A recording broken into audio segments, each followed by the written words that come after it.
A ufologia, para quem acha que ela é só a parte casuística, porque, veja, a ufologia não é ciência. A ciência do planeta Terra não reconhece oficialmente a existência de vida em outros planetas. Logo, ufologia não pode ser ciência. Mas há um campo que é bastante tridimensionalizado, que só se baseia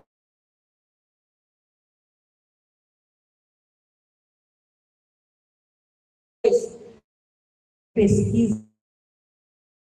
Essa é a parte materialista, científica.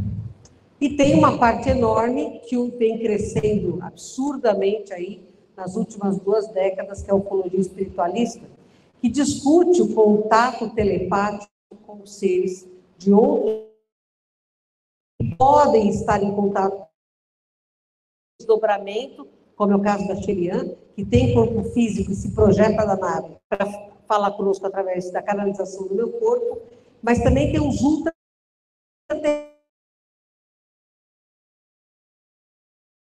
que não precisa mais encarnar.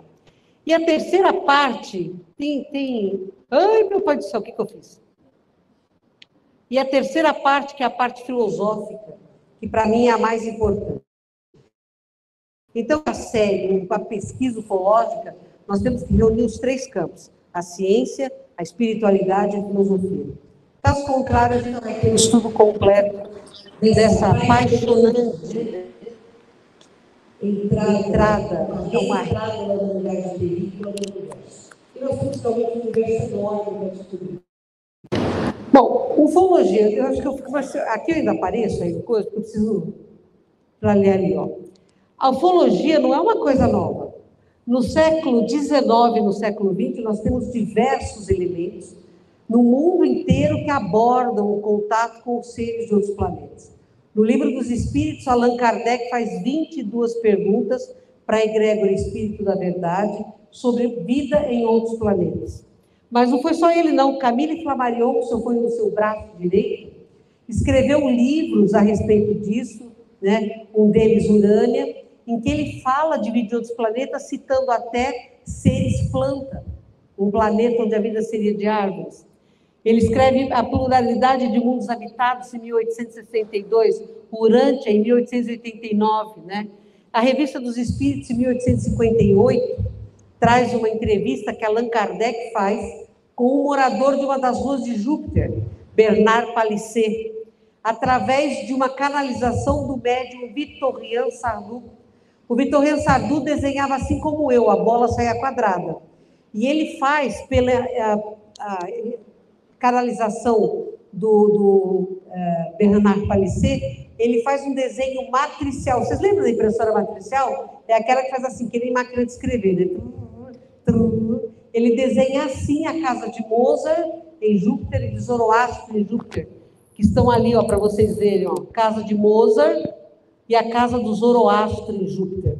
Se olha aqui, você fala, nossa, que confusão, né? Para nós, os caras de Júpiter, isso aqui é lindo, lá para eles, né?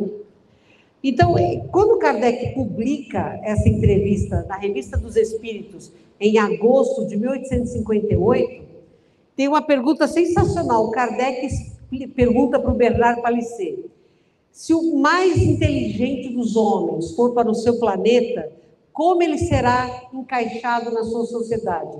Resposta: como um macaco é na sua. Chocante? Mas a nossa inteligência é um tanto quanto limitada, não é? E a gente vai ver isso ao longo de hoje. Depois nós temos o astrônomo Percival Lowell, que publica 2 livros, astrônomo, 2 livros, Marte em 1895 e Marte e seus canais em 1906. Tinha sonda nessa época, tinha Hoover, a gente estava mandando nave para Marte para ver como é que é lá. Em 1880 bolinha, em 1900 nós já tínhamos mandado foguetes para Marte, gente? Não, né? Óbvio. Pois é, como é que 80, 90 anos antes ele já fala dos canais de Marte? Então esse cara teve contato, não é? Parece óbvio que ele já teve contato. OVNIs em forma de charuto começaram a sobrevoar a Califórnia entre 1896 e 1897. Se a gente estava nascido na época, alguém lembra de estar encarnado nessa época? Não, que pena, né? Mas a gente não lembra. Só que, veja, foi uma onda de avistamentos de naves na forma de charutos sobrevoando os Estados Unidos a partir da Califórnia. Isso foi tão importante que começou a aparecer em jornais, ó, no São Francisco Call, em 1986, no Chicago Chronicle, em 1897. Foi uma onda de objetos voadores não identificados, chamados de Ghost Airships, navios voadores fantasmas, né? Que, vejam, nessa época, nós ainda não tínhamos o voo do 14 bis, o mais pesado que o ar. O Santos Dumont não tinha dado a volta ainda na Torre Eiffel. Os americanos não acham que Santos Dumont é o pai da aviação, acham que são os irmãos Wright. Eles também não tinham dado ainda nenhum tipo de voo. Então, estes objetos que voavam pesados, mais pesados que o ar, e na forma de charuto, não eram produto de nenhum artefato dos humanos. Concordam? Onda UFO, muito antes da gente descobrir voar. O Dallas Morning, em 19 de abril de 1897, publicou que um desses objetos teve um acidente em Aurora, ele colidiu com um moinho, caiu. E aí o jornalista pega e fala assim, e o tripulante não era humano. Eu estou falando de uma era, gente, antes de Hollywood. Não tinha filme. Percebam que isso é uma prova mais do que óbvia, que a partir do final do século XIX, seres de outros planetas começaram a perder a vergonha na cara e se mostrar para a humanidade. Por que vocês acham que isso vinha acontecendo? Porque a gente estava começando a sair da era da escuridão maior. Lembrem-se que no século XIX encarnaram espíritos extraordinários, trazendo uma revolução em todos os campos. Na educação com Steiner e Montessori, nas ciências com Einstein, o casal Curie, nossa, Sabin, tanta gente maravilhosa que nasceu, o próprio Kardec nasceu nessa época, Leon Denis, Monteiro Lobato, Caio Barchutel, Eurípides Barçanufo. O número de pessoas que vieram a encarnar na Terra no século XIX para trazer uma profunda modificação foi enorme. E, coincidentemente, naves estavam aparecendo exatamente no mesmo século, como se fosse assim, acorda humanidade, olha, há algo mais além de vocês, né? Ó, esse aqui é o jornal, ó, tá vendo? Olha, é o desenho, óbvio, eles não conseguiram fotografar, mas é o desenho de uma coisa pesada voando, né? Já na Segunda Guerra Mundial, entre 45 e 46, os pilotos aliados começaram a falar de bolas voadoras que apareciam quando eles estavam em combate aéreo, os Full Fighters. Não interferiam nas batalhas entre aliados e os nazistas. Esses Full Fighters não interferiam, mas observavam. Hoje a gente sabe que esses Full Fighters eram sondas, não eram naves espaciais, mas eram sondas, né? Olha aqui, ó. Isso é uma fotografia real, tá? Isso é um Full Fighter. Tá vendo aqui, ó? O avião da Segunda Guerra, né? São sondas. Os ETs estavam apavorados, o pessoalzinho é doido, olha lá. Estão se destruindo. Não adianta falar para eles viverem em paz, né? E aí, em 24 de junho de 1945, este cara, Kenneth Arnold, piloto, está procurando um avião desaparecido quando tem um encontro com uma frota de naves, que ele declara, ele relata no rádio, e tinha uma nave na forma de uma asa de morcego, que ele depois vem a desenhar e criar o modelo. Esse é considerado o dia 1 da ufologia moderna. Esse voo do Kenneth Arnold, onde ele declara a visualização. É claro que depois quiseram acabar com ele, né? Vocês têm alguma dúvida? Como o voo do Arnold ganhou notícias mundiais, e ao mesmo tempo, na Suécia, estavam pilotos informando a mesma coisa, que estavam vendo frotas de nave. O governo americano tomou uma atitude firme. Se alguém falar que está vendo nave, vai ser preso. É espionagem e traição. Adiantou? Não, porque aí as naves começaram a aparecer mais. E o povo falava. Olha só que engraçado. Houve um recorde de relatos sobre avistamentos de OVNIs, exatamente quando o governo americano fala que é traição se alguém falar que está vendo nada. Então, o povo americano passou a ser... Isso estava acontecendo só nos Estados Unidos? Não, aconteceu na Europa também, provavelmente na Ásia também. Só que a gente tem que lembrar que naquela época a China estava fechando, o Japão estava no meio de uma guerra com Hiroshima e Nagasaki absurdas, né? Milhares de pessoas mortas em 2 minutos, né? O mundo estava em Segunda Guerra Mundial, então a liberdade de expressão não era alguma coisa fácil, as comunicações do mundo estavam muito ruins, todo mundo com medo, muita gente morrendo, e aí as naves aparecendo no mundo inteiro. Então nós temos relatos americanos, porque é o que a gente tem documentação, mas tenho certeza que isso aconteceu no mundo inteiro, né? No Brasil a gente não tem relato, porque simplesmente não há desarquivamento de arquivos militares nessa época, que talvez se houvesse, a gente soubesse também, né? Então, teve um recorde de relatos, 840 relatos de avistamentos foram feitos entre junho e julho de 1947 em 48 estados norte-americanos. Os Estados Unidos tem 50 estados, não tinha nessa época. Ou seja, todos os estados americanos reportaram avistamentos a despeito da ordem do governo federal para que não houvesse, porque isso era traição, né? Então, veja bem, ó, em 8 de julho de 1947, o jornal Roswell Daily Record fala que o governo americano, a Força Aérea, informou que houve um acidente em Roswell. Já ouviram falar de Roswell, né? O famoso caso. Exatamente nessa efervescência toda, em tese, cai uma nave em solo americano, em Roswell, né? E os americanos falaram que aquilo era uma tentativa nazista, ou russa, ou japonesa. Essa nave existe hoje numa base, não só essa, mas outras naves, mas notadamente esta nave que caiu, e todos os ETs estavam mortos ou não, mas a gente sabe que havia tripulantes dentro dessa nave, que eram Greys. Eles estão na base de Roswell, onde eles estudam até hoje, né? E fizeram a partir daí uma cooperação com estes seres para os Estados Unidos. Jung, um gênio, Carl Jung, ele escreve em 1958 um livro que é O Mito Moderno, né?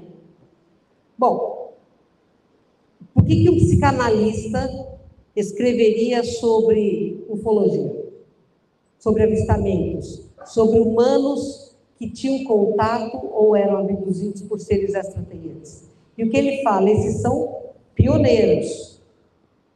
Os que estão tendo contato hoje com seres de outros mundos são os pioneiros. Foi tão importante o que estava acontecendo na psique humana nessa época, que ele escreveu um livro. E é muito lógico, né? Na Segunda Guerra Mundial, a fé das pessoas, que já era mais para a ciência do que para a religião, ela ficou muito mais para a ciência. Em vez das pessoas apelarem para santos, anjos, começaram a apelar para ET, era mais fácil. Então é natural que nesse momento fosse mais fácil as pessoas acreditarem que estavam vendo naves interplanetárias, naves não humanas, do que falar assim, desceu uma arca de Noé lá do céu com anjos tripulando. Foi uma modificação, foi aí na Segunda Guerra Mundial que a ciência se tornou dona de nós, né? E tornou dona mesmo. Hoje a gente tem, né, os católicos são donos da santidade, os evangélicos são donos de Jesus, os espíritas da verdade, né? Os muçulmanos da terra, os judeus são o povo eleito. Todo mundo é dono de alguma coisa. Vocês já pararam para pensar? Então, mas a gente paga um baita de um imposto para achar que a ciência é a nossa dona.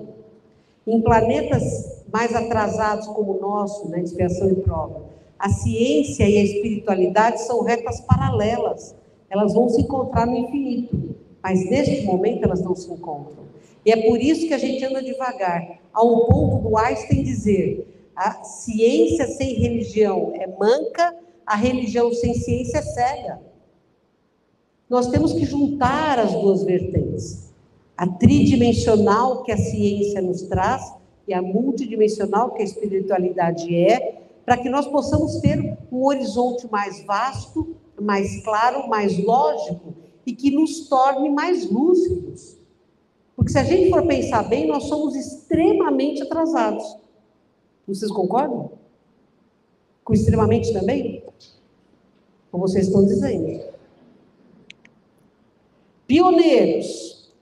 E aí começa a era das abduções. Preste atenção, eles começaram a aparecer no final do século XIX.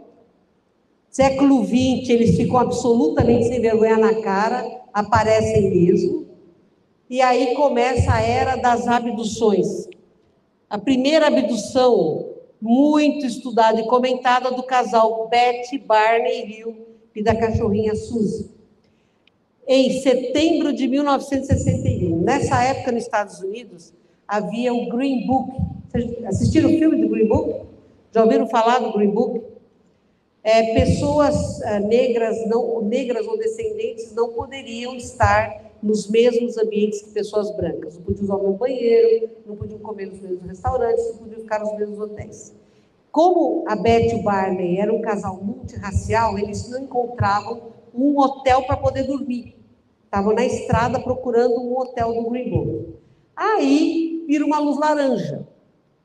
Aí eles começaram a ficar nervosos, porque a luz laranja acompanhava por eles, tipo assim, oiê, olha eu aqui. E a Betty entrou em pânico, o Barney também, pararam o carro, a luz parou, aceleraram, a luz acelerou, aí eles viram umas luzes como se fosse de carro de polícia, vamos lá, vamos de ajuda.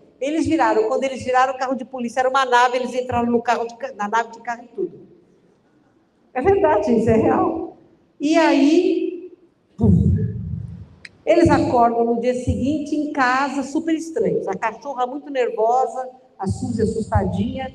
Aí a Betty olhou para o Barney e falou: alguma coisa esquisita aconteceu. Você lembra de alguma coisa? Ele falou: então, parece que aconteceu. Ela falou: então você vai para o quarto, escreve tudo que você lembra, eu fico aqui na sala e escrevo também, aí a gente compara. E os dois se lembravam de ter estado com seres adâmicos, como nós, como eles, que falaram sobre a história da Terra, sobre a história do sistema solar. O que a Betty faz, né? Ligou para a irmã: ai, maninha, a gente esteve numa nave com os caras lá, os marcianos, eles falaram. O que a irmã dela faz? Liga para a base aérea. Irmão é para isso, para te ferrar. Liga para a base aérea.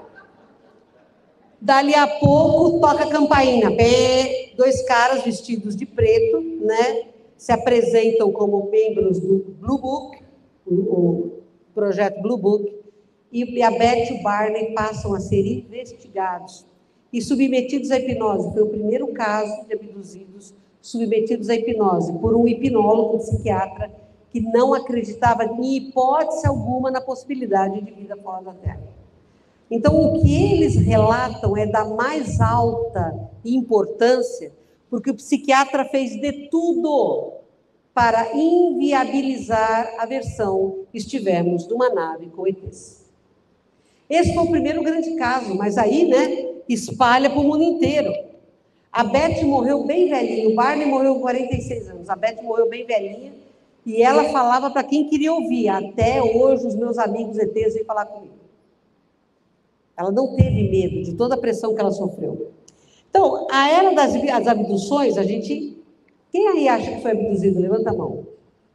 Pode levantar sem medo, gente. Se você já foi. Tá. Os abduzidos têm sinais característicos, né? A abdução, ela obedece um protocolo. Obedece. Primeiro tem a fase da observação. Sabe aquela do namoro, que o cara olha para você, dá uma piscadinha, você olha para ele, manja se ele é legalzinho, se não é, ou ela, né? Você fica aqui, a fase primeira do flerte, aí eles estudam os seus hábitos, fazem a programação. No dia que vai ocorrer a sua abdução, na fase adulta, você vê luzes em casa, ou está estranho, ou vê uns barulhos esquisitos na sua cabeça, e aí, puf, você vai para a nave, e na nave eles fazem os procedimentos que precisam. Todas as abduções obedecem a este mesmo princípio. E aí eles devolvem você para casa.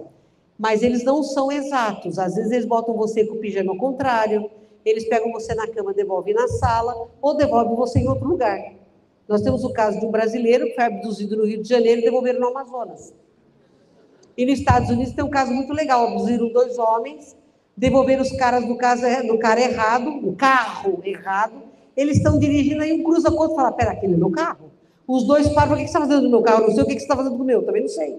E os 2 lembram de terem sido abduzidos. Então, veja bem, ET não é sinônimo de perfeição, né?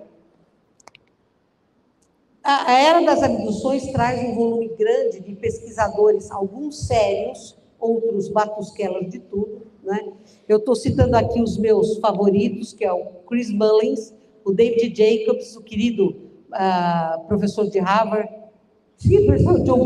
o Joey Mack, a nossa querida Gilda Moura, que para mim é o maior nome da pesquisa psicológica de abduzidos do Brasil, né? Ela é, lógico, ela faz parte dessa turma antiga, ela teve todos os movimentos maiores de ufologia das décadas de 50, 60, o Rangel e a Margarete, porque são pessoas sérias e honestas que tiveram uma pesquisa muito forte, que fazem uma pesquisa hipnótica sem colocar ideias na cabeça do hipnotizado, porque isso é um crime que se faz, mas que fazem um estudo sério. De todos eles, o John E. Mack, que era professor de Harvard, de psiquiatria, só que aí ele começou a falar dos abduzidos que ele estava tratando. E aí ele quase perdeu o direito, a licença médica, porque ele falava de uma coisa que a ciência não advogava. Vejam, o trabalho dele foi tão sério na área das abduções que ele começou a dar palestras no mundo inteiro. Ele esteve no Brasil, ele foi abduzido junto com a Gilda Moura em Manaus, numa fazenda lá no Amazonas, né? E aí um dia ele está andando às 10 horas da manhã em Londres, numa rua residencial, tranquila, e ele foi atropelado em cima da calçada por um bêbado. Isso para vocês é acidente? Cheira a acidente isso? 10 horas da manhã, em Londres, uma manhã clara, ensolarada, numa rua tranquila, um bêbado está dirigindo e atropela uma pessoa na calçada, e por acaso esta pessoa é um contato humano com extraterrestres. Não é estranho? De todos esses caras que tem aqui, o David Jacobs é o que tem a maior casuística, o maior número de investigados. Ele escreveu vários livros como Intruders, né, que estão aí à disposição até na Amazon, para quem tem o Kindle ler. Mas para ele, para o David Jacobs e para o Mário Rangel, todos os ETs são ruins. Chris Mullins também pensava isso. Chris também já é desencarnado. Todos os ETs são ruins, né? A Margarete, que tem um volume absurdo de casos, a Gilda Moura e o próprio John E. Mack, não pensam assim, e é óbvio que não é real, né? Nós temos ETs do mal e temos ETs do bem. Quem diz que só tem ET do bem, ou é um desinformado, ou quer tapear as pessoas, né, porque ganha alguma coisa com isso. Mas nós temos ETs moralmente mais evoluídos e moralmente iguais a nós, porque o fato de você construir uma nave espacial não quer dizer que você seja mais evoluído, moralmente falando. A inteligência racional não acompanha a mesma evolução da inteligência emocional. Então é bom que a gente tenha certeza disso, antes de começar a achar que todo ET é santo ou que todo ET é demônio. Mas quem se interessar, procure a obra do David Jacobs, vocês vão ver coisas muito legais. Bom, a abdução, ela pode ser física, ela é física, e ela pode ser extrafísica, com projeção astral. Todos os abduzidos são da mesma forma abduzidos. Todos nós vamos para a nave, tanto com o corpo físico, como vamos para a nave em projeção astral. Os dois modelos ocorrem. E as abduções sempre acontecem na infância, porque eles estão em pesquisa do nosso material genético, sim, mas não só. Eles também pesquisam a nossa maturidade, desenvolvimento evolutivo ao longo da vida, na qualidade da química cerebral que nós produzimos. Como a Margarete falou hoje de manhã, o Chico Xavier precisa de 1 nanopicograma de dopamina para ficar feliz, e a gente com 1 litro de dopamina está olhando para nem que vida é essa, não? É uma questão evolutiva. Então, eles pesquisam a gente para ver o quanto a vida nos torna mais maduros e como nós respondemos quimicamente a essa maior maturidade, né? O caráter familiar é sempre, sempre presente.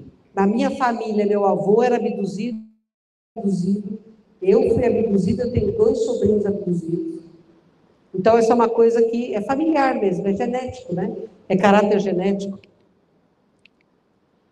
E os agentes mais comuns são os greys. Por quê? Porque a energia deles é similar à nossa, mas também tem adâmicos como nós e tem seres com formas animais também. Só os bons ETs abduzem? Não. Os ETs maus também abduzem, são as abduções não éticas, as que machucam a pessoa, que traumatizam profundamente a pessoa. Eu não tenho trauma nenhum das minhas abduções. Eu posso ter ansiedade, é claro, porque é complicado você se acelerar para a nave, ou desacelerar, e você cai, né? Você cai, literalmente você cai, quando você entra na atmosfera terrestre. Andar numa realidade completamente diferente mexe com a cabeça mesmo, e quando a gente é criança isso mexe mais ainda, mesmo porque ninguém acredita em você, solidão e isolamento muito grande. A maioria dos abduzidos se sente só e vive a vida inteira se sentindo só, mas a gente pode superar isso sempre, né? E aí começa a era dos contatados. Já ouviram falar do Jorge Adansky? Gente, vocês nunca ouviram falar do Jorge Adansky? Em 9 de outubro de 1946, esse senhor polonês disse que estava olhando para o céu e viu naves. E ele se torna um contatado, ele não foi abduzido. Ele começou a ter contato com eles, e teoricamente esse contato com esses seres desenvolveu a mediunidade dele, ou a paranormalidade dele. E o Jorge começou a falar um monte de coisa, né? Infelizmente, ele enveredou por um caminho de eu vou ficar rico com o contatismo, com o contato com seres de outro mundo, e perdeu a credibilidade, mas até o Papa João XXIII ele foi visitar, quando o Papa João XXIII estava muito doente, porque o Papa João XXIII teve um contato lá em Castel Gandolfo, no Palácio Pontifício, lá de Castel Gandolfo, ele teve um contato tridimensional. A nave pousou, o Carmelengo ficou apavorado, ficou congelado, o Papa foi até lá e bateu um papo longo com os ETs. Vocês sabiam disso? Pois é, João XXIII hoje é um espírito de luz que trabalha muito no plano espiritual. Não porque teve contato com os ETs, mas porque realmente ele era um espírito muito bom. Depois nós temos o Daniel Fry, cientista de naves dos anos 40. O que os caras faziam de nave, foguetes nos anos 40? Faziam bomba atômica. Lá na base que o Daniel Fry estava, pousa uma nave. Vocês imaginam uma nave pousando dentro de uma base de alta segurança dos Estados Unidos, uma época que estava desenvolvendo foguetes e bombas atômicas. Não é legal? E o Daniel Fry foi até lá. Entrou na nave, não tinha piloto. Ele entrou na nave, fecha a porta, e aí uma voz fala assim para ele: olá, eu sou o Adam. Cadê você? Não, eu não estou aí não, eu sou remoto, eu sou um ET. Você está usando foguete, né? Vamos dar um pulo até Nova York, a gente vai e volta em 5 minutos para te falar de foguete. E o que o Daniel falou? Vamos! Realmente, eles foram até Nova York e voltaram rapidamente. E o Daniel vem com um monte de informação, mas um monte de informação aerodinâmica, mas a partir daí ele passou a ser um grande divulgador da presença de extraterrestres em contato com os humanos na Terra. O primeiro a falar da Federação Galáctica é o Daniel Fry. E aí tem um outro cara, também mecânico de avião, o George Van Tassel. O cara trabalhava só para grandes empresas, gente milionária, e ele então foi contatado pelo Comando Asta. Eu falei Sherran? Não, eu falei Comando Asta. E aí eles começaram a conversar com eles e, olha, a nossa base fica a 116 mil quilômetros daqui da Terra, nós estamos aqui para proteger vocês dos draconianos e proteger vocês de vocês. Vocês precisam acordar, vocês estão pegando um rumo muito esquisito, vocês são muito bélicos, né? E começa a falar com o Jorge Van Tassel. O Jorge Van Tassel pega e fala isso publicamente. O FBI, então, fala que o Jorge Van Tassel é perigoso, ele é comunista. O Jorge Van Tassel abre um café em cima de uma montanha ou dentro de uma terra, ele abre um café e começa a fazer eventos ufológicos. Milhares de pessoas foram nesses eventos ufológicos. E ele falava do Comando Ashtar. E aí o FBI começou a prender os amigos do Jorge Van Tassel e o próprio Jorge Van Tassel, acusando todo mundo de ser comunista e de estar querendo, por mensagens subliminares, levar a população americana a se tornarem comunistas também. O que vocês acham que aconteceu com o Jorge Van Tassel? A mesma coisa que aconteceu com o João Guiné. Uma morte misteriosa. Tá? Percebam, eu estou querendo deixar bem claro para vocês que há uma mão de governos para acobertar todo o envolvimento e a presença de ETs na Terra. Ó, isso aqui é o café que ele montou, tá vendo? Ó? Gente, milhares de pessoas de todos os Estados Unidos, Canadá e Europa fluíam para esses eventos do Jorge Van Tassel. Mas por que ninguém conhece o Jorge Van Tassel? Vocês conhecem a Barbie? Todo mundo já ouviu falar da Barbie? Meses depois do primeiro contato, um ET do Comando Ashtar chamado Vrillon começou a dar mensagens através do Van Tassel. Aí ele pegou e falou, avisa o teu governo, tá? Que a gente vai fazer uma grande aparição sobre Washington. Deu a data e hora. Vai ser no dia 27 de abril de 1952, viu? Vai ser no dia 27 de abril. O Jorge Van Tassel pega e fala, povo, os ETs vão sobrevoar Washington. O governo americano falou, a gente vai pegar qualquer nave russa, qualquer avião russo. O que acontece nesse dia? Os Estados Unidos inteiro é coalhado de naves, de Washington a Los Angeles. O que a imprensa noticiou? Nada. Essas naves tinham forma de charuto, né? Não tinham forma de charuto. O Vrillon falou, gente, toma cuidado, tá? As nossas naves são esféricas. As naves charuto são más. As naves charuto são de inimigos de vocês. As nossas são esféricas.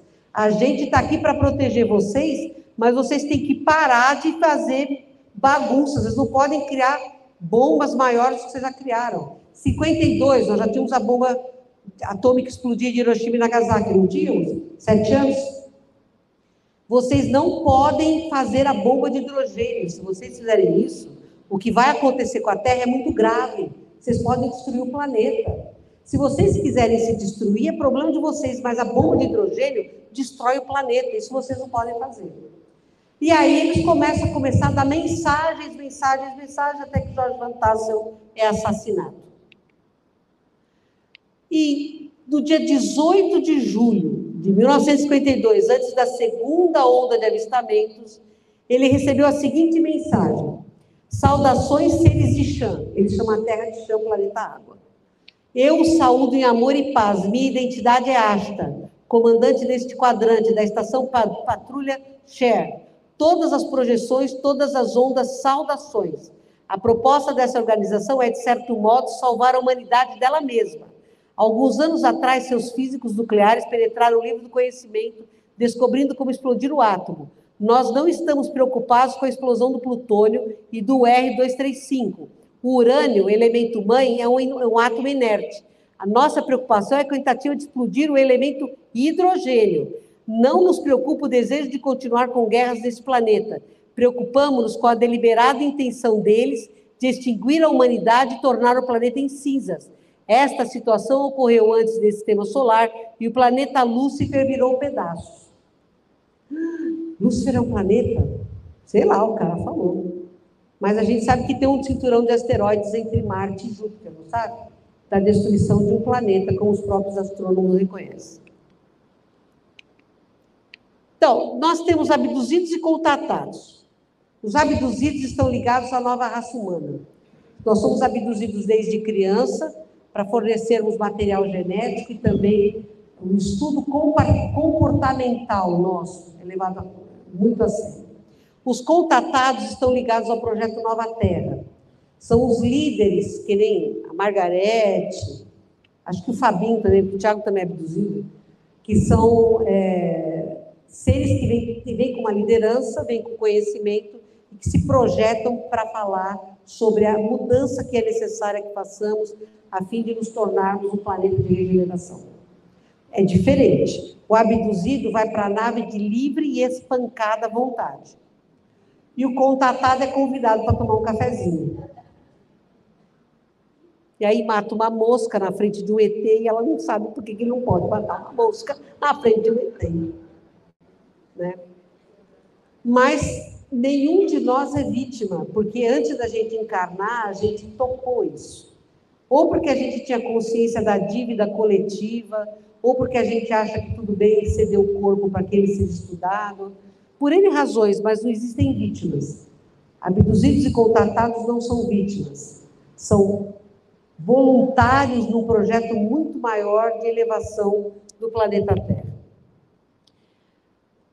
Agora vejam, vocês ouviram falar do Oppenheimer, né? Que agora tem o filme dele aí. Ele e o Einstein ficaram chocados com o que fizeram com a bomba atômica.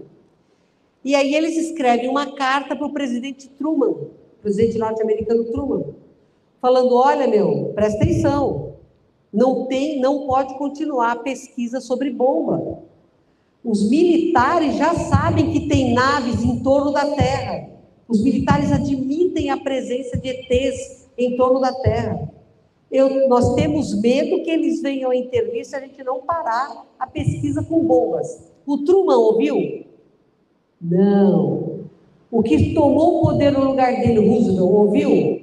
Não, ninguém ouviu. Por quê? Porque já havia um acordo entre os governos da Terra e os draconianos. Troca de informação, troca de tecnologia, para que eles pudessem tornar a Terra um jardim onde os humanos eram plantados como gado. É só você oferecer poder para qualquer tonto, e o tonto acha que é a melhor coisa que pode acontecer na vida dele. Então percebam que todo esse acobertamento que os governos fazem, apesar de nós já termos aí pelo menos 2 décadas de desclassificação de arquivos militares, até no Brasil, dos militares assumindo a existência de naves interplanetárias, agora Estados Unidos, né, está todo assanhado falando a mesma coisa. Apesar disso, gente, nós não saímos nem da primeira camada da cebola desse conhecimento. Porque há um grande problema atrás disso. Quem é que está autorizando os governos do mundo a confirmarem a existência de seres de outros planetas aqui entre nós? Tá? E a gente vai falar sobre isso agora, daqui a pouquinho. Em 26 de novembro de 1977, o Vrillon, do Comando Ashtar, pela ITV, que é uma empresa de network da Grã-Bretanha, faz uma transmissão ao vivo, tira do ar a programação da ITV e faz uma transmissão ao vivo, gente, ao vivo, para toda a Grã-Bretanha, falando exatamente isso que a gente já estava falando há um tempão. Vocês querem se matar, é problema de vocês, mas toma cuidado, vocês vão destruir o planeta. Nós estamos aqui para que vocês entendam que através da fraternidade e da paz, vocês são vocês mais felizes. Vocês entenderam o que é isso? Uma transmissão ao vivo, isso está na internet, tá? Está no YouTube. Se vocês procurarem... Desculpa, eu estou marcando, você está errado, eu não tenho 15 minutos, não. Eu marquei aqui, não vem com essa não. Isso aqui, ó, é muito sério. Está na internet para vocês ouvirem a comunicação do Vrillon. E entre nós temos 2 casos de ETs que estão relatados. O Valiant Thor, que ficou no Pentágono um tempão, e o Daniel Fry escreveu sobre eles. Esse livro, se vocês procurarem, vocês vão achar. E a Dolores Barrios, que esteve num congresso de ufologia. Ela e mais amiguinhos. E até fizeram um estudo do rosto dela, que era diferente. Ela tinha uma crista no meio da testa. Ela parece um ET, não parece? Pois é. Agora, nós temos ETs bons e maus, e nós temos várias organizações. Tem um instituto chamado Farsight, nos Estados Unidos, que tem paranormais de projeção mental, clarividência. Eles estão conseguindo fazer leituras de um monte de coisa de fora da Terra. É bem interessante o trabalho deles. Se vocês entrarem pesquisando isso, ó, Farsight Institute, vocês vão achar muita coisa relacionada com contato com os séries de outros planetas. Nós temos o Comando Galáctico Ashtar, que é um deles, que é esse que o Vrillon falou, que o Sherran é um dos membros. Esse comando que ficava a 116 mil quilômetros da Terra, hoje está em Júpiter, se distanciou completamente do nosso planeta, porque a missão deles acabou, então eles estão à distância nos assistindo. E eles vieram exatamente para expandir a consciência. Ó, pessoal, vocês estão caminhando pelo caminho errado, o caminho da fraternidade. Esse cara aqui, o professor Haim Eshed, foi o ex-chefe da segurança dos foguetes de Israel, chefe da inteligência, tá? Ele é o primeiro a falar sobre a Federação Galáctica. Vocês acham que um cara que é chefe do Serviço de Inteligência de Israel vai vir a público falar de uma organização extraterrestre chamada Federação Galáctica? Vocês acham que o cara é maluco? Vai falar assim coisas à toa? Não. Ele fala da Federação Galáctica, que é uma organização militar, cuja função é defender a Terra dos caras que pilotam as naves Chanutos. A Federação Galáctica eles estão em comunicação direta com diretrizes planetárias, protegendo mesmo a Terra. Quem é de fora não entra, quem está dentro não sai. Essa é a função da Federação. Eles são militares. Depois da Federação, nós temos o Império Draconiano, que é o Siakhar. Os draconianos têm esse império, eles têm muito bem montados, eles estão na Terra, eles fazem parte do governo oculto da Terra, e eles querem a Terra para eles. Na cabeça deles, a Terra é dos répteis e não é dos humanos. Tá? Então, obviamente, não são pessoas do bem, né? São ETs do mal e são os responsáveis pelas abduções não éticas. Eles são aliados da Aliança Orion, que é formada por greys rebelados. O pessoal de Orion não é muito flor que se cheire. Então, se alguém falar para você, você veio de Orion, você fala, tá de sacanagem comigo. Porque o pessoal de Orion não é flor que se cheire, tá? Tudo que a gente escuta de Orion, você fala, tem muito planeta lá, não é? Tem um monte de estrela, então tem muito planeta lá. Então, claro, tem gente boa e tem gente não tão boa assim. Mas esses dois, o Siakhar e a Aliança de Orion, fazem parte do governo oculto e são eles que municiam os governos bélicos da Terra com tecnologia e são eles que pretendem fazer um contato em massa. Entenderam? Então não fiquem pedindo para ser abduzido nem para ter contato, tá? A Confederação Galáctica, que é a da Xinjiang, é a mais espiritualizada. Eles estão na Terra para trazer formas de cura, formas de mentalização, da gente expandir a consciência para entender a alma dos outros reinos da Terra. Então é diferente, eles estão aqui num trabalho muito mais espiritualizador, de expansão de consciência e federação. Eles não são guerreiros. É claro que eles têm nave de caça, têm nave militar e tal, mas é para defesa, não é para ataque. A Federação Galáctica realmente são militares. Entenderam a diferença entre federação e confederação? Aí, contato com os humanos, né? Vamos ver se há água nesse planeta.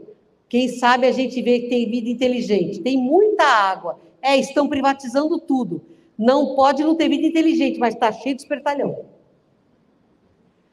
Até 2010, gente, todos os contatos foram DNA dependentes. Até 2010, todos os contatos foram DNA dependentes. Então, só via nave quem era acionado, quem era ativado. Só era abduzido quem era ativado. Continua sendo assim. Só era contatado quem era ativado. E hoje, virou a festa do caqui. Graças a Deus. 2010 para cá mudou muito isso. Por quê? Porque criou-se um inconsciente coletivo.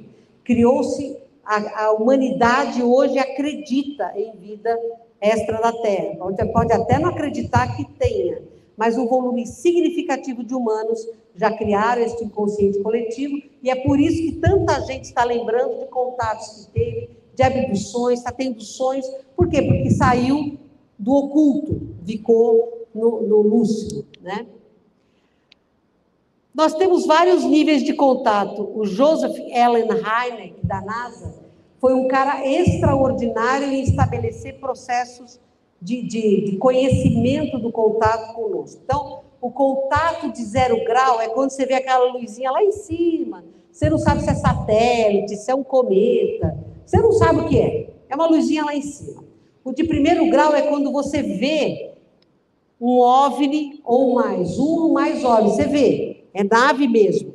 Tem um voo errático, faz curva de 90 graus, breca, pisca, faz tchauzinho, joga panfleto de político, tá? Então, isso é contato de 1º grau. O de 2º grau é quando você observa um OVNI e uma criatura ligada a isso. Quer dizer, desculpa, você observa o OVNI e você pode ver efeitos desse OVNI. Zumbido no ouvido, luzes, ruído, marcas no chão, calor extremo, queimaduras. Isso é contato de 2º grau. O de 3º grau é quando você vê o OVNI e o ser dentro da nave. Que a Operação Prato foi contato de 3º grau. Ouviram falar da Operação Prato, né? Pronto. 4º grau, abdução. 5º grau, troca de informações, contato. São 5 graus do contato. Provavelmente a maioria de vocês já teve da 1 a 5, já tiveram, porque ninguém se interessa pela ufologia se não tiver tido algum contato prévio. A projeção astral, que todo mundo sabe o que é, né? O desdobramento. Tanto você pode se projetar inteirinho para fora do seu corpo físico, quer quando o seu corpo dorme, todo mundo, quando o corpo dorme, projeta-se para fora do corpo físico, a gente fica preso pelo fio de prata, né?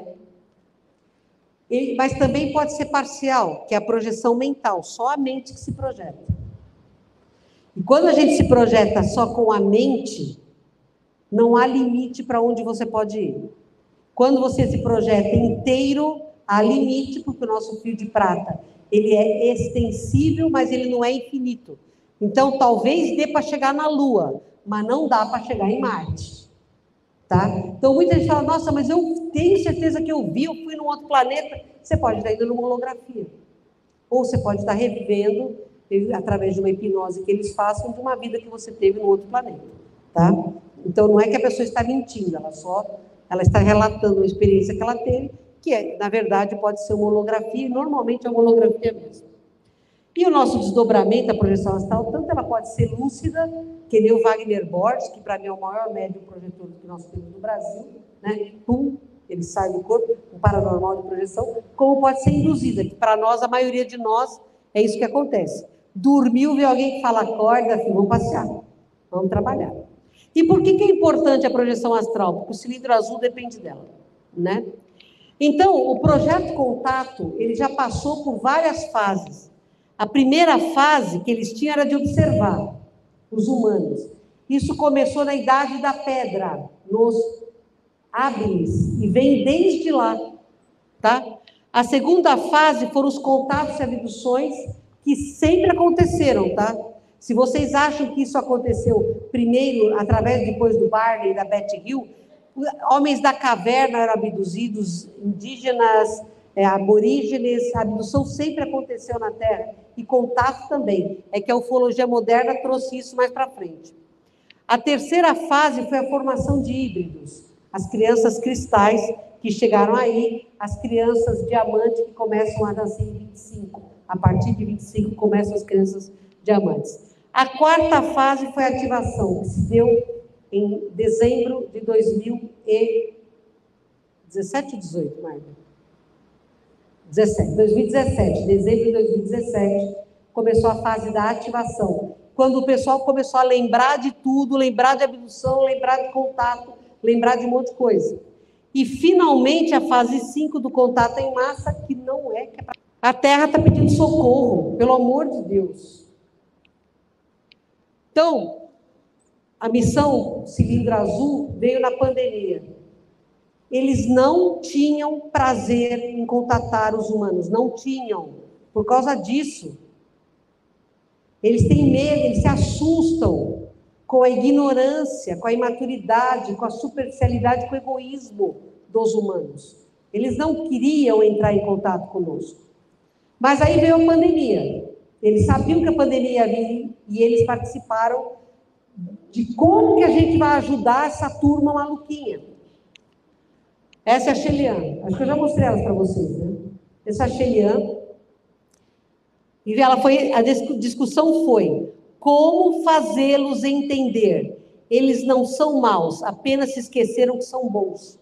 E se eles começassem a trabalhar conosco e vir às naves? Aí, por autorização do Diretriz Planetária, começou a missão Cilindro Azul.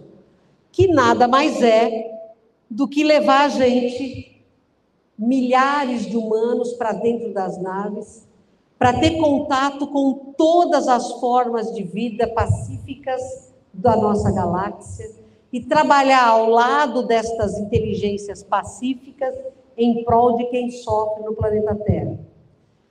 Não só trabalhar, estudar, fazer tratamento, encontrar família cósmica, que muitos de vocês, quando vão para a nave, encontram família cósmica. Só que nessa troca, né, os humanos vêm para cá para acordar, eles perceberam que os humanos são muito legais. Que a maioria dos humanos é muito boa. E que vale a pena o sacrifício para eles estar longe das suas casas, das suas famílias, para ajudar a família da Terra a crescer. Então, a missão Cilindro Azul, que surgiu como um paliativo para a gente não se malucar mais, que estava maluco já na pandemia, acabou servindo como uma aliança de fraternidade que mudou os ETs, que veem a gente como muito potencialmente evolutivos. E estão se divertindo com a gente. Já visto a Sheliana, que está tentando rir com a Margarete quando a Margarete ri. O que é o cilindro azul? Você se vê dentro de uma forma cilíndrica azul. Por que cilindro? Porque se você corta o cilindro, é uma esfera, não é um círculo. O círculo, o que são formas, o que é geometria sagrada? Círculo, quadrado e as formas dos sólidos de Platão. Isso é geometria sagrada. O círculo não tem começo e não tem fim. Não tem em cima e não tem embaixo. É a lei da fraternidade. Por isso que o cilindro é uma projeção desse círculo, tá? Não está planejado um contato em massa da Confederação ou da Federação ou do Comando A que está para agora. Mas o Siakhar e a Aliança de Orion querem. Vocês querem contato com eles? Ainda bem. Obrigada, pessoal.